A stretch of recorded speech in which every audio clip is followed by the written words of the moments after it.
introduce our next speaker, Amy Medearis, who is the senior economist at the delegation of the European Union to the United States. I always have to make sure I get that right. You all have her bio, so I won't go through it all, but Amy represents the EU in a number of ways, informing the American community about what's going on in the EU, as well as working with the IMF. She is also the creator of the Euro Challenge, and I just passed around some brochures, and we've been working with the EU this last year to bring the program into the DC area. Last year was our first year, and Amy's going to touch on that a little bit, and we'll talk about it later in the week as well. But it's a really wonderful program, and we're going to be working together again this coming year. So we hope that you guys have some interest in it, and I will hand it over to Amy. Okay. Thanks so much, Amanda. Can you all hear me? Or should I put this a little bit closer? But okay, good. All right, I'll try to speak loudly. That's okay.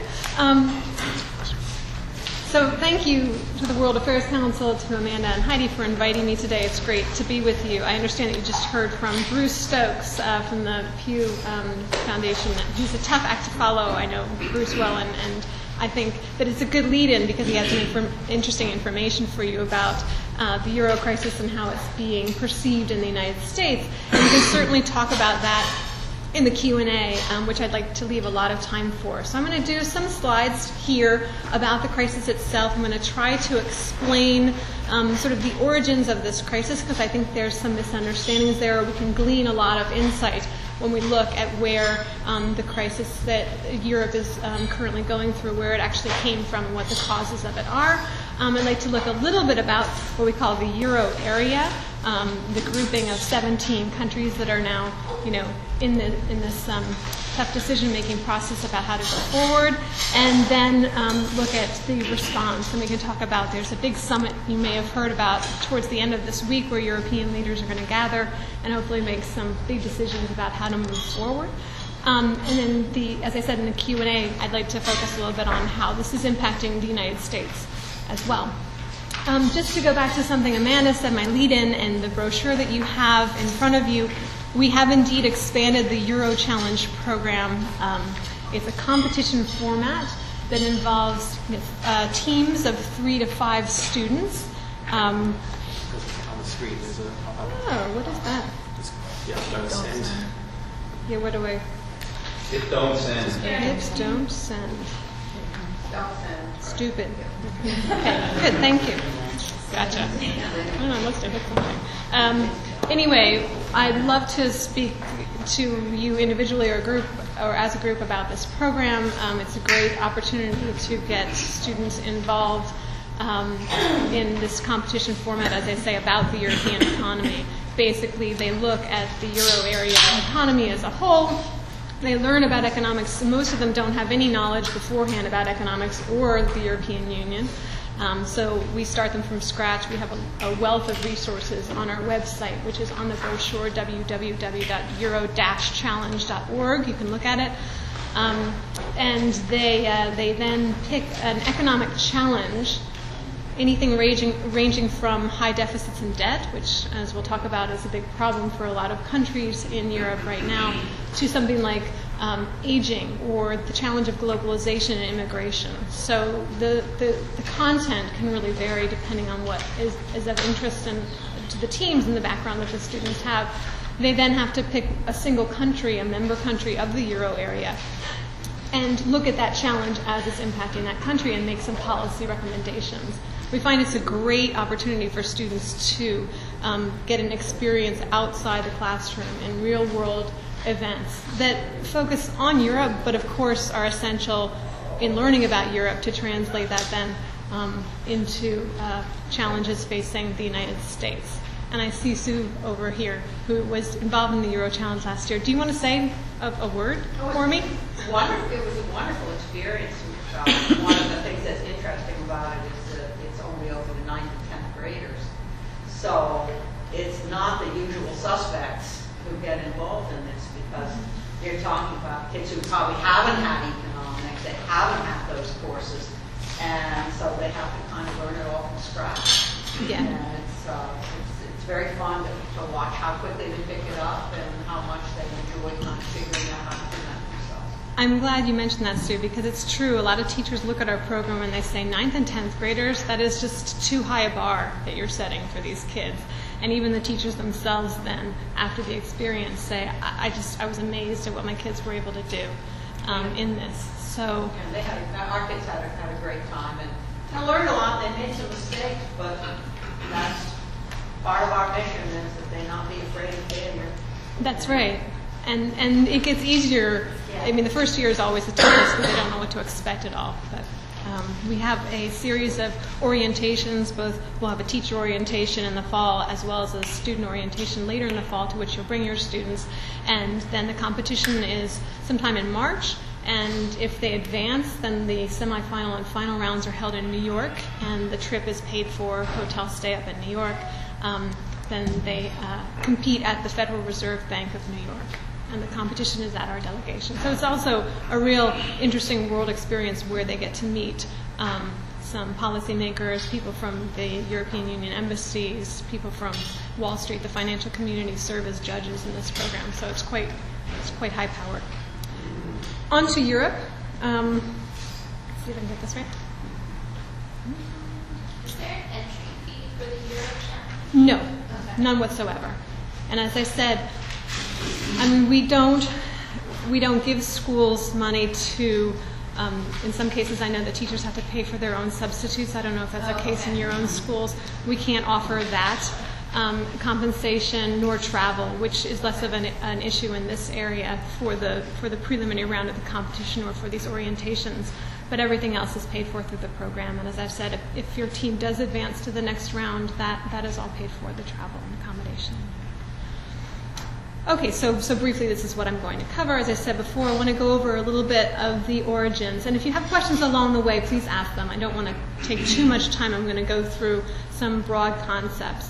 I think it's really important at the outset to look at this crisis as not having of the euro area as not having sort of dropped from the sky out of nowhere or been just internally formed, i.e. out of the problems stemming from the structure of the euro and the countries that have it, but rather as another leg of a crisis that began in 2008 with the fall of Lehman Brothers. And I'm not saying through this picture that the U.S. was responsible for this, but it was the burst of the housing bubble in the U.S. and the collapse of the structures around that set off an economic and financial crisis that then led to a pretty deep recession in 2009 worldwide, but especially in the United States and Europe. And then there was a policy response to make sure that that Great Recession wouldn't turn into a Great Depression, a bigger recession, and collapse of the financial system. And so European and U.S. leaders through the G20, this is when the G20 became very influential, and other countries, of course, members of the G20, agreed to combat this crisis through rescues to their banking system, to give funding to their banks to make sure things didn't get worse, unprecedented monetary stimulus, bringing interest rates down to basically nothing, plus unconventional monetary easing measures, and fiscal policy, basically bringing money into the economy so that to government money into the economy to make up for the collapse of the private sector and private sector lending. So this is what happened. And then as a follow-on to this stimulus on the government side, the fiscal stimulus in particular, there was a surge in government debt. And this is where we kind of circle back to Europe, because the surge in government debt made financial markets take notice in a few peripheral European countries, namely Greece, and then Ireland and Portugal. So what started out as a country and a couple of small and debt-ridden countries in Europe with very specific individual problems has become a crisis of the euro generally. But that crisis was really due to financial markets sort of awakening and saying, these high debt levels are problematic. I'm going to go into a little bit more detail about that response, but just to give you the framework.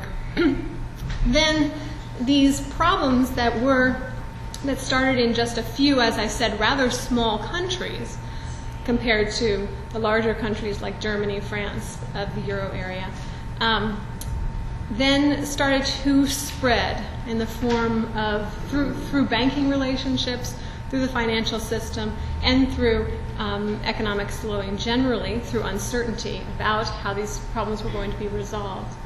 You had a lot of European banks holding the debt of Greece, Portugal, Ireland. You had a lot of financial market uncertainty and increased interest rates in countries, not just these program countries, but others beyond, because markets started to doubt in their ability to get over their problems and their ability to repay.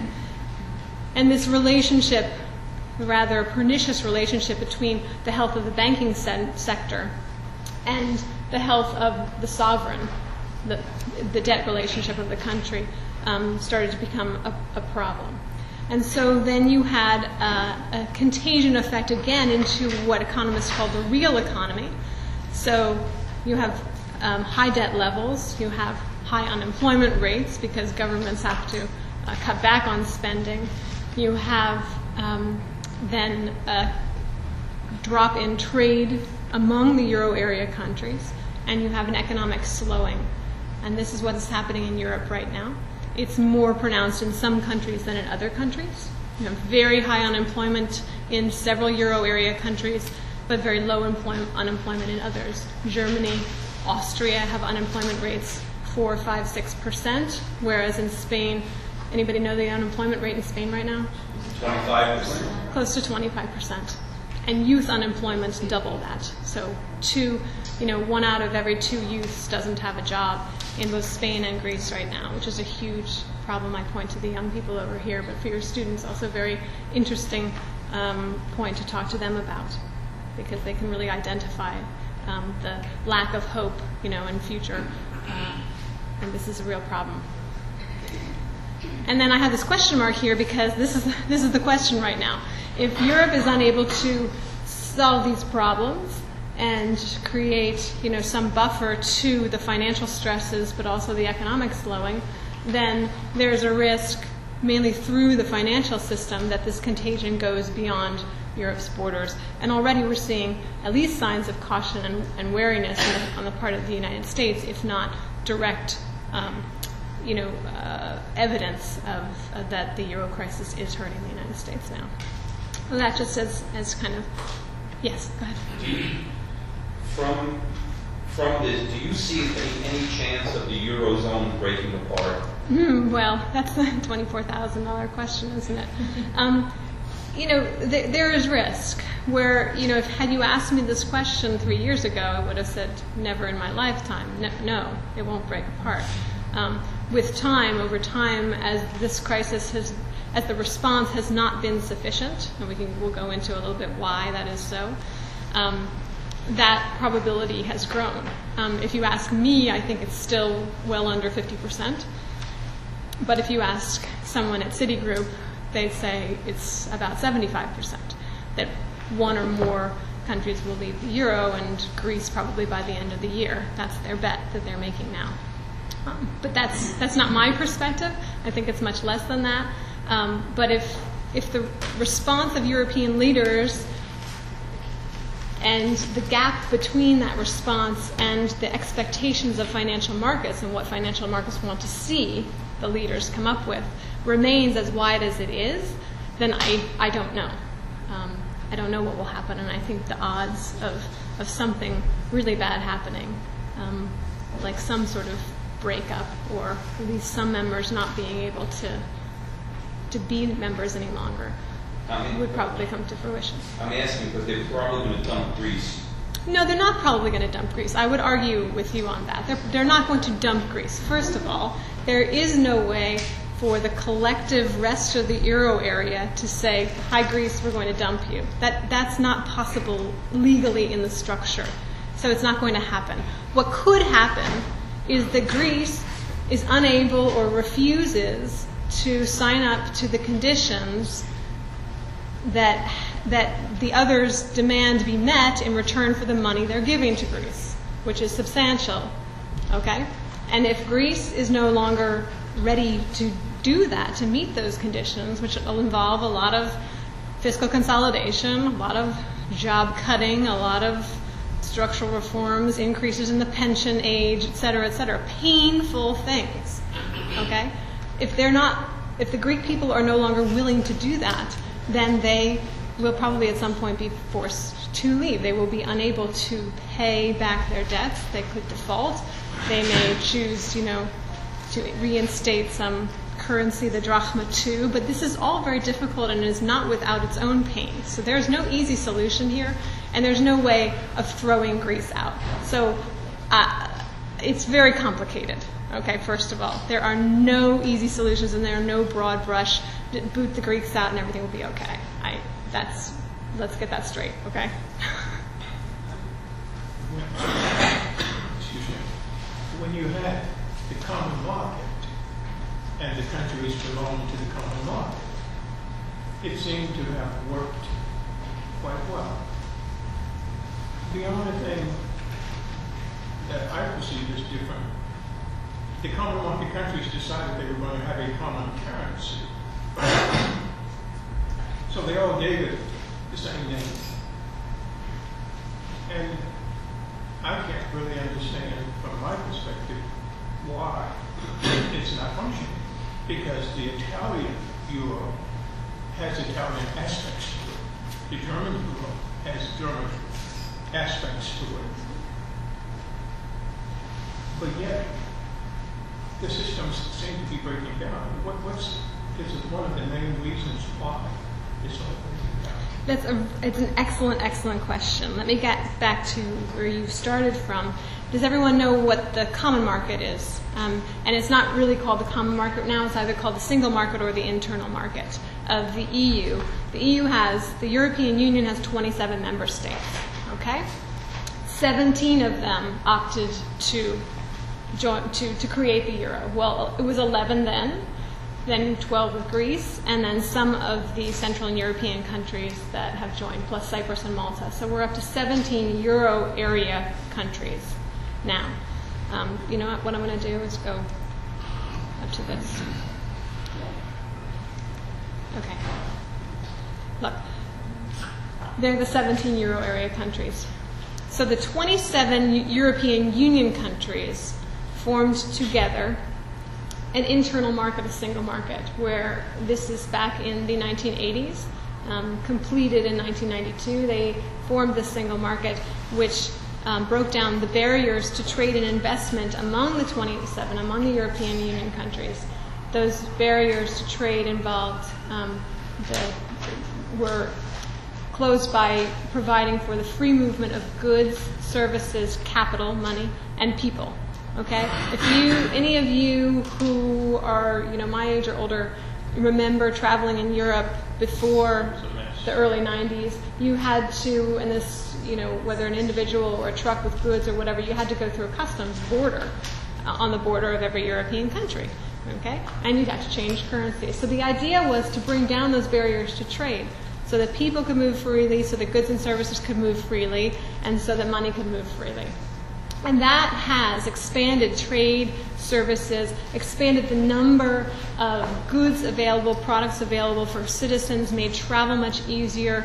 Students are allowed to freely study and work in any European country. So if you're a student and you're from Spain, you can work. You don't have to get a visa. You have the right to work in any EU country. It's really wonderful, and it is hugely economically beneficial. There have been studies about the economic benefits to the 27 countries that form that internal market. Now, think about it this way. What is the last barrier to trade and investment, to the free movement principle of the European internal market? It's the currency, right? Okay, so that's the final barrier that you've got to get over. That European leaders, even since the 1950s, had thought of as, an ultimate end step in economic integration. Now, in the late 80s, early 90s, actually mid-90s, this was discussed, and not all countries were ready to come on board yet, which is why there started this concept of a two-speed euro, basically. So some members went for monetary union and adopted the euro, and some didn't, notably the UK. Right, exactly. Large trading partner of the United States. So that's quite significant, and it's quite significant now today in this crisis, and the response is because the real response, the big bottom line of the response to this crisis is that European leaders are choosing more Europe as an answer to the crisis, further deepening of economic integration in order to, bring a solution to this crisis. Not all member states are willing to go along with some of those aspects. Okay, and we can talk about that a little bit more in the Q&A. Let me get through that. Does that simplify things a little bit? I think those are sort of the basics, and then maybe we can discuss where the countries stand on some of these issues. But you asked, you said something about it being like an Italian euro and a German euro. That's not exactly true, but what is true, because the euro is good in any country, right? If you actually look at the coin, and maybe this is what's confusing, the coins have a common side and then a national side. But that's just for show. That's just to make people feel good, like they've got a national symbol on the currency. But after years of this money circulating, I mean, I never really look in my pocket, but it's kind of funny if you do go traveling in Europe and then you pull out the change that is inevitably your pockets are full of. You'll see a mismatch. You'll have a German coin if you're in Germany, but you also have French, Greek, whatever. You have a mismatch of coins there of the 70s. Go ahead. I wonder, when you come back to that, would you expound upon the part of what always struck me, that the currency values of each country in relationship to the American dollar was very different. But once they all merged, it's sort of disconcerting when you go to Italy and the euro is the same as in France, it's the same as in Germany.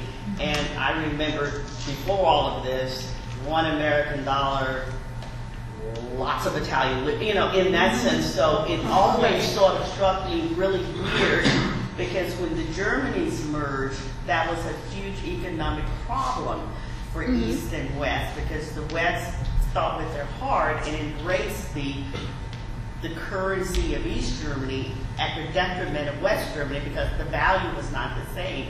Could that possibly, would you expound on that, be part of the problem that the euro is facing today? Well, there's an element there, because even if the currency is the same and the exchange rate with the outside world is the same, there are internal differences, and maybe you were getting at this too, so that wages are not the same in every euro area country, and prices are not the same in every euro area country. I mean, in economic theory, this is what it's all about, right? That you can have pressures of competition, lowering prices all over the place, because consumers can see that a product which is denominated in euros, they can very easily see that the car in France costs more than it does in Italy, so I'm going to buy my car in Italy. That'll put pressure on the guy in France, the car dealer, to lower his prices. But these differences remain, okay? And the problem that you saw over the first 10 years of the euro, and I'll get into this a little more specifically, one of the problems was that wages and prices did differ so much in some of these countries, with actually higher prices, higher increases in Italy, Greece, Portugal, some of the peripheral countries, whereas the Germans had done a lot of reforms and kept wage increases very low. Part of that was because when they decided on an exchange rate for the euro, the German mark came into it sort of overvalued, which made it difficult for German exporters. So they spent a lot of time getting through wage constraints, getting those prices down, the difference. And so you saw a differential where, basically Italian, more Portuguese, Greek firms, Spanish firms were pricing themselves out of the market. Relative to German firms, their goods were becoming more expensive to sell. They lost competitiveness, okay, both within the euro area and to the outside world. And this is a big issue. And, it's something that European leaders are trying to correct right now, to have an idea to have a surveillance monitoring of these differentials where they weren't really looking at that before. I mean, some economists in a corner were, but nobody really listened to it. And it really was a key issue in the problems I that left in the developed. early 90s and went back in 2000 in February for 3 weeks.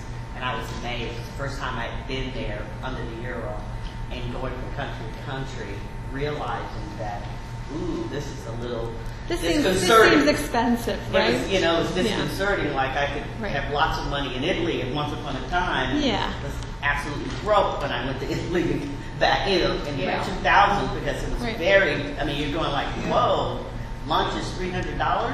I don't think so. So I just always wondered to know, did they look at that or not? They didn't look at it as enough, obviously, and it was part of the problem. Yeah, go ahead. But in actuality, excuse me, under the old system, you didn't have a whole lot of money in Italy because of the buying power.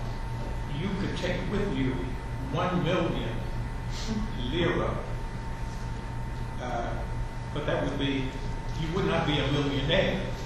You would be a lira millionaire, but you would not be a millionaire because of the buying power.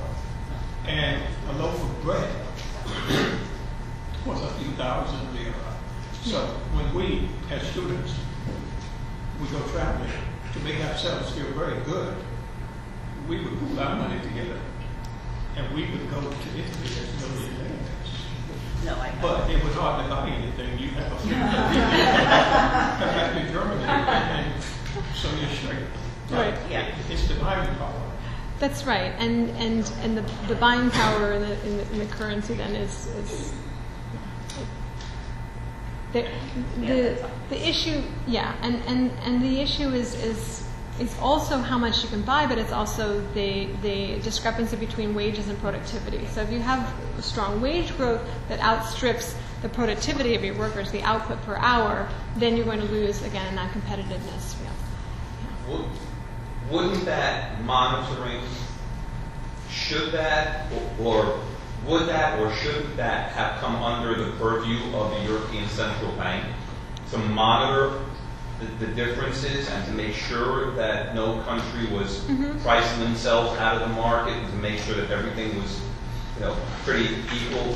Did they drop the ball, or? And I think the European Commission also that does the surveillance of the national economies. I mean, they didn't really drop the ball because a lot of them did see it. And if you look in reports from, evaluating the 10th year of the euro, for example, it's all in that.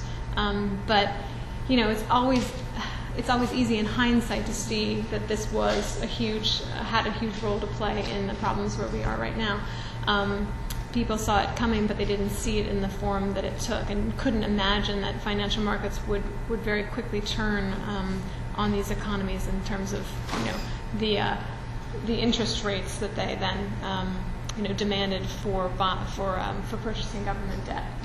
So just let me get to that in a second because I have a good chart on that. So we have for the 17 euro area member states, we have a single monetary policy that is run by the European Central Bank that was just mentioned. The president is Mario Draghi.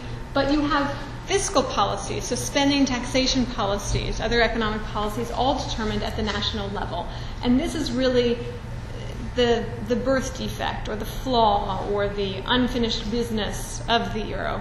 Many of the founders, the architects of the euro, knew of this problem from the beginning. Many academics, particularly on this side of the Atlantic, wrote about it and said, this is a flawed construction. How can you have a monetary union without a fiscal union, without a supranational fiscal policy behind it?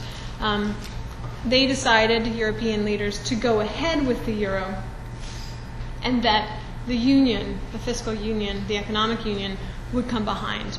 And I'm going to talk about this more in the crisis. And it was, unfortunately, the crisis that I talked about in the other picture that began 2008 here in this country kind of came in between that development, made it very acute.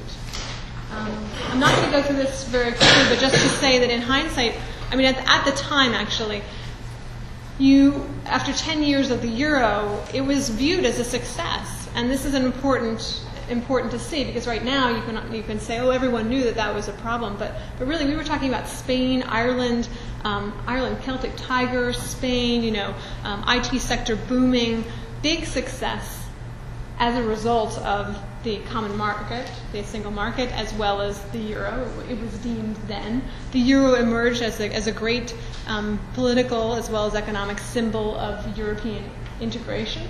And the euro spurred even greater trade and investment flows than had the internal market. And so it looked like it was a good thing, but of course there were a lot of problems and vulnerabilities exposed in particular, these wage and productivity developments, price developments internally, the differences between the countries that were festering at that time that you mentioned. They had growth in a lot of countries that was unsustainable, property bubbles, particularly Ireland and Spain, and also in the UK, which is outside the euro area. A lot of financial sector vulnerabilities in the countries with these property bubbles, but in others as well. The banks were investing very heavily, growing outside proportionate to their economies, very unstable financial situations. The fiscal framework that was designed to keep these fiscal policies in cooperation. I mean, again, that difference between one single monetary policy and all these different fiscal policies, the architects of the euro didn't ignore that completely. They thought they had built a system to keep those fiscal policies in control, to keep big spenders under wraps, so that everyone wouldn't ultimately be responsible for for the free rider, for somebody else's mistakes on the fiscal side. So that framework called the Stability and Growth Pact was not strong enough.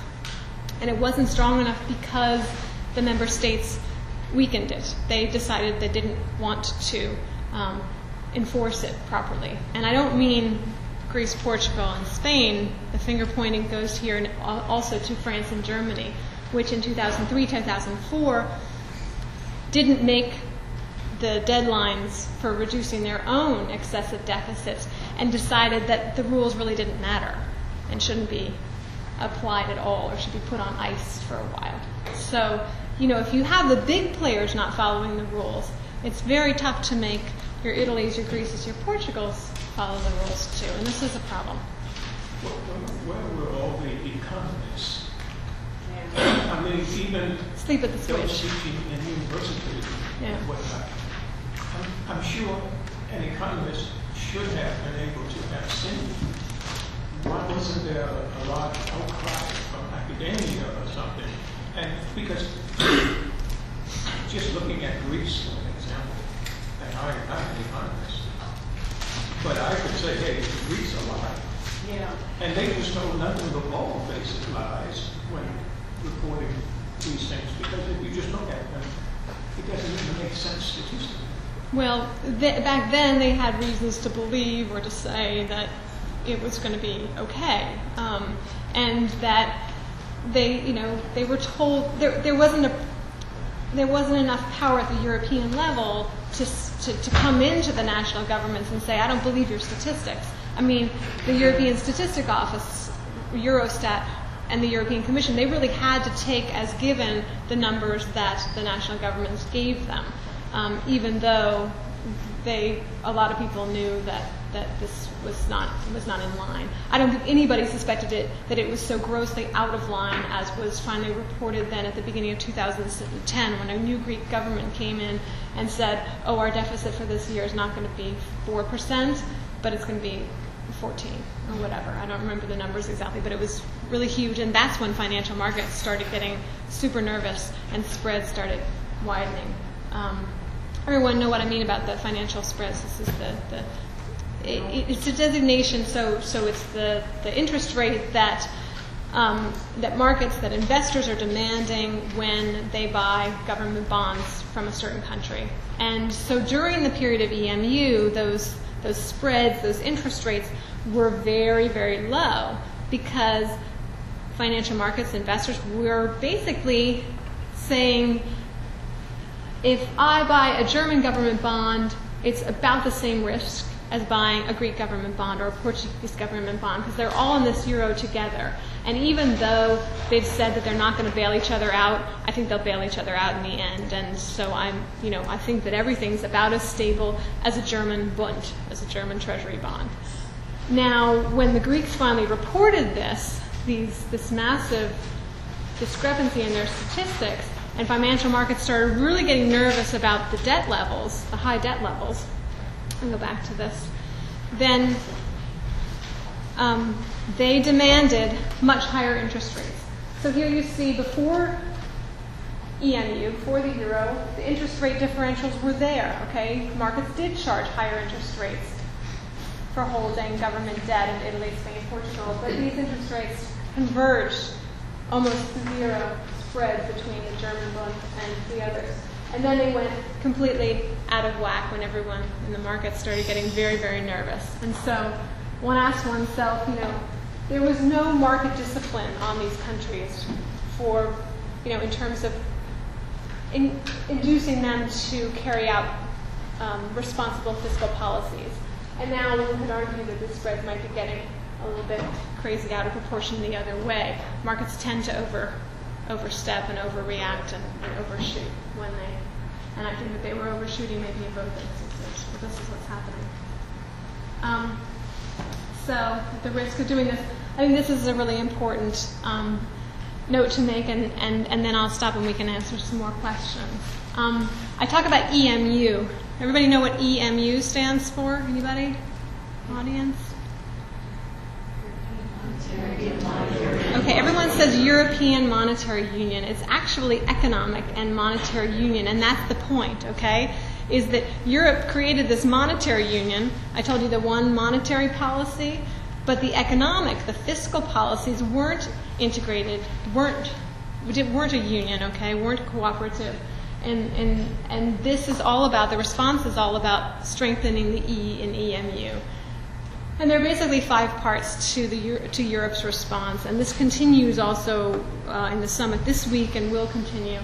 The first prong of the approach has been to backstop the countries in the most financial difficulty that can't make their interest payments on their debt. And this was the case with Greece, Ireland, and Portugal. They all have programs that are jointly funded by the EU and the IMF.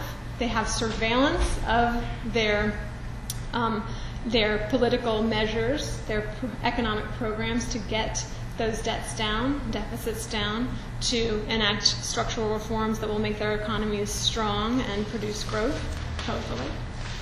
And those are for those 3 countries now. Now, Spain has just said, I think over the weekend, that it is applying basically for funding from the EU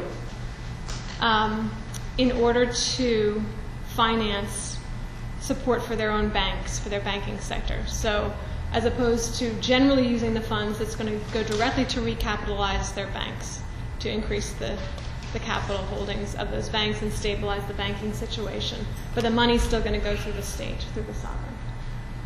The second is a firewall to prevent contagion. Now, all of these programs that I just talked about are running through something currently called the EFSF, the European Financial Stability Fund, and that's going to become the permanent bailout fund, if you will, firewall, large fund available to support any euro area member, called the European Stability Mechanism, which will come online hopefully in July. It's still being ratified, so work in progress.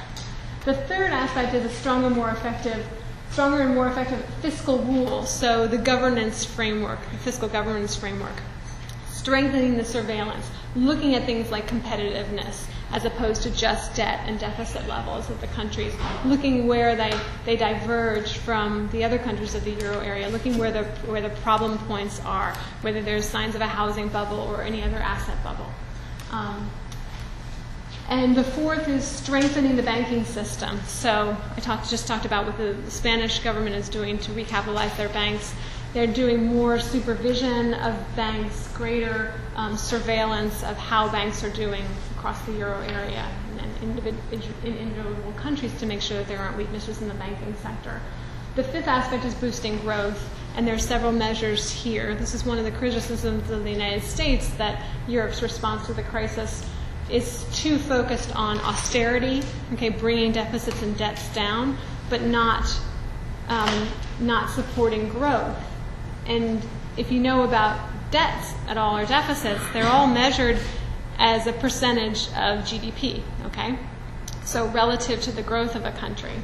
So if the denominator is not growing, I have my math teacher over here, then it's very, very difficult to get the numerator to shrink, okay, your debt level or your deficit level as a percentage of GDP. That's why there's such an emphasis on growth right now.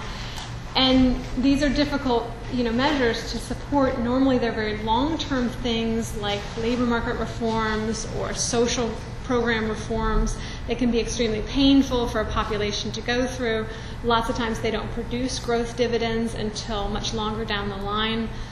Germany did a lot of painful things with its labor market reforms, its social welfare hearts reforms in the last decade. It's finally reaping the dividends of that after many, many years. But, it's very difficult, particularly in hard economic times when unemployment is high, to do these kinds of measures that will strengthen growth. Shorter term, the European Union is talking about, and will probably announce later this week, an increase in its funding to the European Investment Bank, which will invest in specific infrastructure projects and other projects at the member state level, and those will be targeted at member states that have the most problems right now in growth, including Italy. And so there are plans, there are really good programs out there, but it's just a matter of trying to get growth going. And right now, a lot of the countries are in recession at the moment. Yeah. Two questions. One is, how did Switzerland, what did they know that nobody else knew? You look, and they must have done their own analysis or whatever. Right? Well, there are several countries, a handful of countries in Europe that have decided not to get involved in these institutions. Switzerland is not a member of the European Union, nor any of its, and it's not a member of NATO. It is a neutral nation, and that's been part of its history. So a lot of this is not married to economics at all, but to the neutrality of the nation, the political neutrality of the nation, and in history. But part of it is economic, and it's because the financial sector in Switzerland, which takes a lot of secret bank accounts and bank deposits, doesn't want to subject itself to oversight by the European Union. And so it's not in Switzerland's economic interest to do this. Norway is another story, also a neutral nation, but actually not a neutral nation. They're a member of NATO, right? But for Norway, the big issue is that they have oil and fisheries, and so both of those aspects make it not attractive in the case of fisheries to be beholden to EU rules, and in the case of oil, just not attractive for it to be part of the EU. Wouldn't be, in their view, economically beneficial. So for a bunch of reasons, we have some outliers and different countries. And the other comment was tied to our dollar value. My husband was going to Switzerland and back and forth, and the dollar was so strong years ago. But what effect is our dollar to us traveling overseas? We say this is expensive, that's expensive, but where does the dollar value fit in? It's exchange rates are moving all the time, and I would be in a totally different business if I could predict where exchange rates would go. But a lot of the trend over the last few years is for the dollar to be on the decline because we in the United States have such a high current account deficit, trade deficit, as well as a very high public deficit, government deficit. So these twin deficits are putting sort of more pressure over time on the dollar. But in the last, say, year, that has given way to, or 6 months really, to more attention of currency markets on the problems in the euro area, and therefore in the last, you had a pretty significant depreciation of the euro versus the dollar since the beginning of the year. It's down to to 125 now. But the euro came in at 116, so it's still stronger than that. I tend to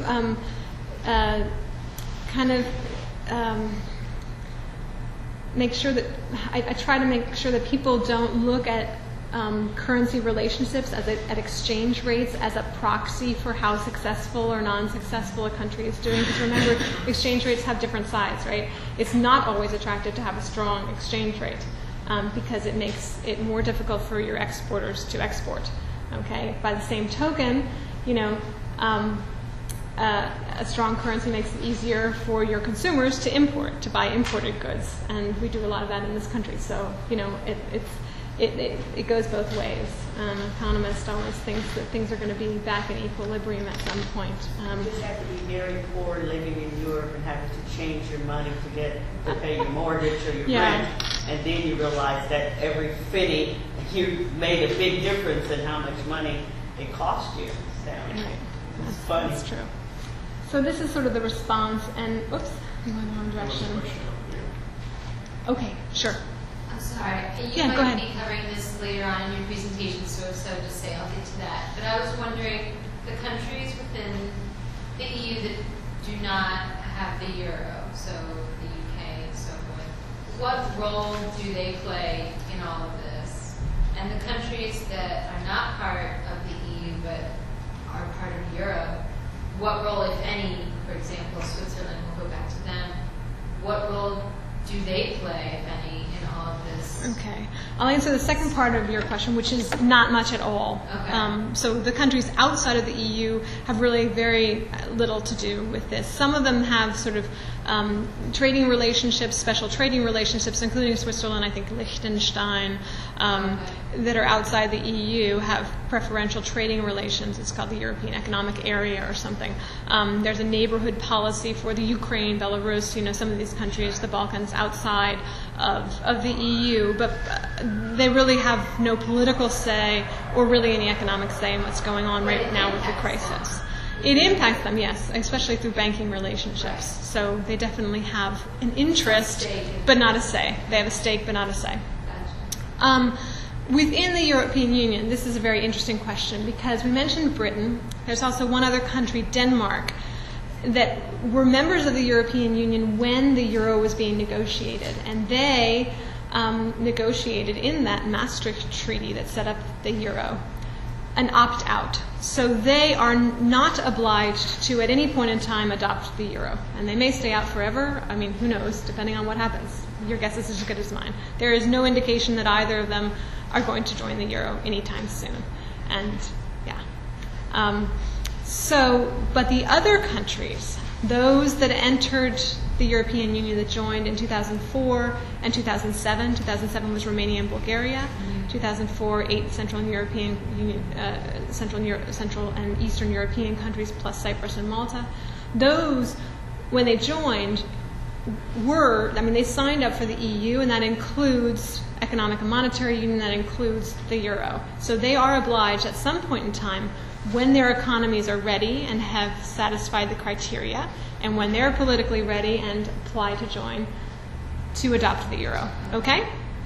So the question is now, how fast do the remainders that haven't yet joined the euro want to do that? And that is a very political question at this moment in time, and an economic question. I mean, some see still the euro as a form of stability. Iceland wanted to join the European Union after its own crisis because it saw the benefit it saw the downfall of being outside and on your own completely as a small economy. Most of these countries really like being part of a larger entity, and that includes the currency. But I think right now, many of them are riding it out to see what happens with the euro itself and the euro club. But as these countries of the euro area and the EU go on towards further integration, this is a real question of what happens to those left behind. And this two-speed Europe is going to become, those speeds are going to become possibly even more different. For countries like Poland, the Czech Republic, Hungary that are outside the euro area, they're still very much interested in this process, which is for this greater union. And these are some of the things that I said would be talked about, probably not finished, but maybe announced, or at least the steps of which will be announced at this summit. And they include, fiscal union. There's already been a fiscal treaty, fiscal compact that's in the process of being ratified. Only 2 member states have not signed on to that, and they include the UK and the Czech Republic. And the Czech Republic might still do so in terms of ratification in its own parliament. So there are a lot of countries outside the euro area, more than the 17, that are even signing up to that for stronger fiscal coordination and fiscal rules. That's because I think eventually they want to join the euro, or they intend to at some point in the near future. This fiscal union also may involve a mutualization of debt. Everyone's heard about the discussion around euro bonds. They're called different things. The Commission has a paper about stabilization bonds or redemption bonds. They may be called something differently, but basically this is issuing debt at the European or euro area level, depending on which countries join in and want to participate. And the backstop for that being this European, wide fund. So this is the ultimate. This is like coming together and issuing a treasury bond. So not just German bond or Italian bond, or part of the issuance of debt would be at the European level. This is big stuff. This is what leaders were unwilling to do 12 years ago when the euro was formed, but are beginning to be willing to do now. So you may see at least the baby steps in that direction. Okay, you mentioned bailout. What is being bailed out? The country or institutions within the country? Well, you mean institutions within the country? For example, banks. Banks, okay. Now, banks can be bailed out without the country being bailed out. Right, and this is actually an interesting question, because in the case of Spain, markets were kind of looking for this fund, the European Financial Stability Fund, to directly bail out the banks instead of going through the Spanish government. Because if the Spanish government takes a bailout, it's actually a loan, okay? It's not a grant. And it comes with terms, a very low interest rate, but they sign on to pay it back, and they sign on to conditions as well. So what they're talking about now is bailout to a government. And then the government can decide what to use it for. So far, there's not been any talk about directly helping institutions within a country. So far, no. So it's all in the hands of the government what they do with that money. And the government needs to meet conditions. So it's not like free money. It's money that is being lent to them, and they need to, and with conditionality, because the lenders want to make sure that they also get their money back, right? And they can only get their money back if the country agrees to do the things, bring down their deficits and debt, do the things that will produce growth and make it so that eventually those countries can go back to the financial markets, private investors, and get money from them. Well, wouldn't that Which they mean can't do now. something like an obstacle? Because if I were a country and you were lending me money with conditions, it seems that the reputation of the country would somehow be protected. Rather than you giving directly to the institution, like give to the central bank and tell the central bank to distribute this among all these other little banks, it seems to me it would become more of an obstacle. That's a very good point, and that's financial markets are skeptical that this will work. They'd rather see the banks directly bailed out, for instance. And Spain has been quite slow to ask for money because of this kind of stigma attached to a bailout, a loan to its government. So, yeah, go ahead. Now, is the eurozone adverse to admitting countries outside of what they consider the eurozone?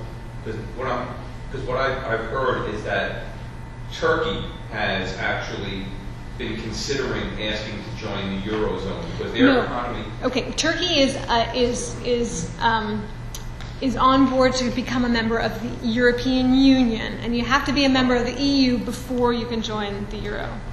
Okay. And there'd have to be time, at least 2 years. to get the currency in line with the euro in this exchange rate mechanism. It's like a band, a small band around which the Turkish lira, right? Where's my lira can fluctuate. But they have to be a member of the EU first. So that's the most important point. And it is interesting. I mean, maybe when I have to say something about Turkey, I don't study Turkey, but my parents were there, last fall, and we had a nice discussion because there is the Turks were really interested in joining the European Union and then the euro for currency stability and bringing down inflation through the European Central Bank, credibility of a large central bank, all those positive reasons. And lately, I think they've become more skeptical about the idea because of all the problems. And that's what I was alluding to before, that many of the countries that intend to eventually are on the fence right now waiting to see how the euro area resolves its problems. I heard something not too long ago about a Eurasian zone with Russia and Turkey and other countries. Is there any talk of that still going forward that you're aware of? Probably. I mean, I haven't heard about it specifically. There's, this Trans-Pacific partnership, the U.S. and China, and a lot of Pacific partners. I'm sure with Central Asia, there's also sort of regional groupings. I think, in this global economy, it's pretty clear that that trade relations and regional trade partnerships and coordination are very important and beneficial. The euro was really the most extensive project in this direction. The European Union for trade and investment, for breaking down those barriers, regulation, the euro for a common currency. And so a lot of other areas, Mercosur included, but also I'm sure Central Asia, are looking at this as a potential model. Of course, the current crisis makes them look twice and look at the problems and issues, the divergences, countries being too different and not able to hold a common currency together, these issues. So it's really interesting. It's like a global experiment in regional policies. But yeah, I think in this, as I was saying, in this day and age, countries find it more advantageous to get together on policies and with their economies be a bigger trading bloc together than trying to make it alone in this world as a small, open economy, which makes it kind of tough. Yeah. Do you think the election of socialists in France is going to help or hinder any kind of solution? This is a great question. And I have to ask, how much time do we have? Am I supposed to end at 2 or?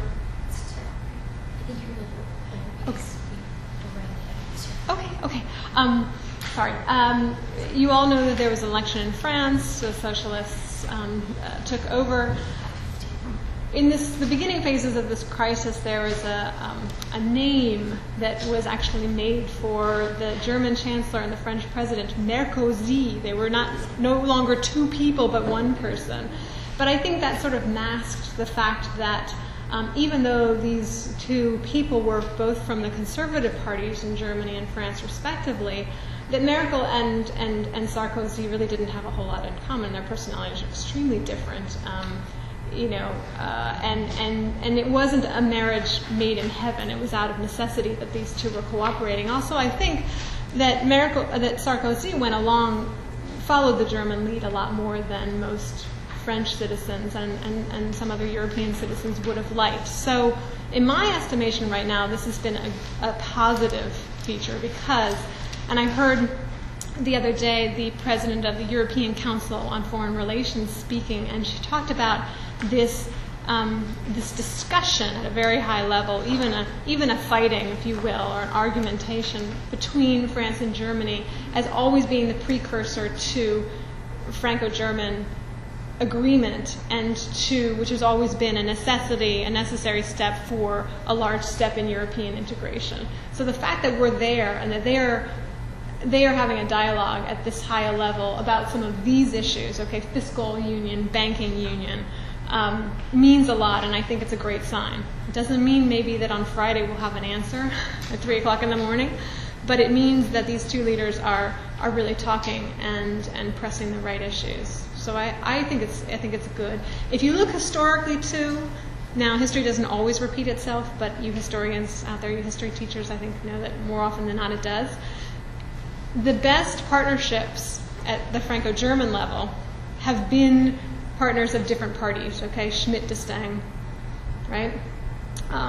Adenauer, I don't know if it goes back that far, but Kohl-Mitterrand, okay, a socialist and conservative in Germany. So, you know, I thought that all the headlines saying that this was a disaster for Europe and, you know, Hollande and Merkel would be at odds and nothing would happen were exaggerated. And I think what we've seen in the last few weeks has said that. So we'll see how each of them deals with the summit this weekend, how prepared they are, and what the discussion is. It's really coming down to how much France and Germany can agree, but not only that, because Europe is not France and Germany only. There's got to be agreement by the other countries, from the other countries as well, and so we'll see how things move going forward. Yeah. What we're here talking about globalization, and you mentioned that the crisis in the European zone was to a degree, so not necessarily caused by, but it was exacerbated by the fall of Wall Street. Well, what is America doing during this time of crisis in Europe, as they are partly responsible? Well, you know, the view of the administration, Treasury, has been very supportive. They've had high Treasury officials, including Tim Geithner, the Secretary, looking at Treasury out the window, and Lael Brainerd, the Undersecretary for International Affairs, doing a lot of shuttle diplomacy over to Europe to inform themselves of what is going on, what the positions are, and also to advise and, you know, on what's going on in Europe in a way. Now, sometimes that advice is taken, and sometimes it's not. Sometimes it's appreciated more than other times. But I think, to a great extent, you know, the U.S. administration has been very engaged on Europe on this. To some extent, they're coming with an attitude that's saying, well, we're out of our crisis now. Okay, in the United States, we're past our economic and financial crisis. I hear, yeah, that's my punchline. And so we can tell you how we got out. You know, we had our TARP, our Troubled Asset Relief Program. We saved our banking sector. We strengthened it. There's a lot more capital in U.S. banks now. But, you know, I'd say to that, well, have we really in this country solved the problem of too big to fail? And I probably shouldn't say that in the Bank of America building, but you know what I mean. There's still a lot of weaknesses on this side of the Atlantic, and the economy is quite weak and hasn't started to gather steam. We have a fiscal cliff coming down the line and a possible another debt ceiling debate. You know, I'm actually the U.S. analyst for Brussels, you know, in our delegation, so I do all the analysis of the U.S. economy and economic policy on this side of the Atlantic, and it's not a pretty sight here. So there's some limits to how much the U.S. can sort of lecture Europe about this. By the same token, they're trying to be positive and to accentuate the strong relations between the U.S. and Europe. And they are very strong. And this is why the U.S., at least officialdom U.S., is concerned about how Europeans solve their crisis and whether they solve it, because they know that if they don't, the U.S. is going to get hurt because the trade relationship, the investment relationships, the financial relationships are so close. And you already see, I think, the euro crisis having some impact on the U.S. economy through confidence effects and things like that. The stock market indices track very, very closely in the U.S. and Europe because our economies are so intertwined. So it's really important that Europe gets this right for the United States. That's the U.S. position right now, and I would agree that it's of utmost importance. What can they do exactly? What are they doing concretely?